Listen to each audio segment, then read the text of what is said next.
المعركة بين إسرائيل وإيران تشخيصها الشرعي معركة بين دولة كافرة غير مسلمة اعتدت على دولة مسلمة ظلما عدوانا، واخترقتها وقتلت واغتالت من اغتالت وتفعل وتعربد بدعم واضح صريح من المجتمع الغربي غير المسلم.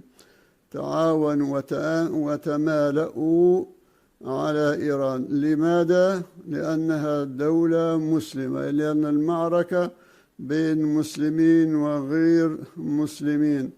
والدليل على ذلك يعني في هذه الحالة لما تكون المعركة بين مسلمين وغير مسلمين ما عادش هناك شعارات، ما عادش هناك سيادة للدول، ما عادش هناك قوانين دولية، ما عادش هناك حقوق إنسان. كل هذه الشعارات تتعطل.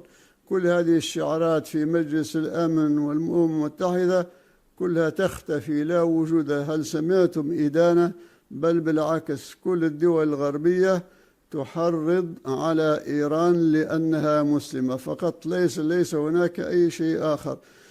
انظر الفرق بين موقفهم من هذه الحرب وبين موقفهم من اعتداء وعدوان أو اعتداء روسيا على أوكرانيا. لأن أوكرانيا دولة غير مسلمة اعتبروا ذلك عدوان واعتداء على سيادة الدول، ووقفوا مع أوكرانيا بكل قوة ودعموها بالسلاح وبالعتاد وبكل ما يملكون. ما الفرق؟ هذه دولة سيادة وتلك إيران دولة ذات سيادة وأوكرانيا ذات سيادة.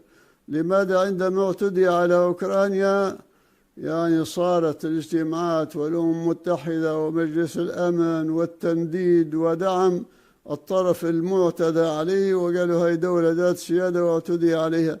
وعندما اعتدي على إيران كل هذه الشعارات تعطلت، لا وجود لها، والدعم كله بجميع الوسائل الاستخباراتية والصواريخ والمدافع والتعاون على اعتراضات يعني ما يطلق كل الدول الغربية متعاونة ومتضافرة ولم يصدر منها أي إدانة.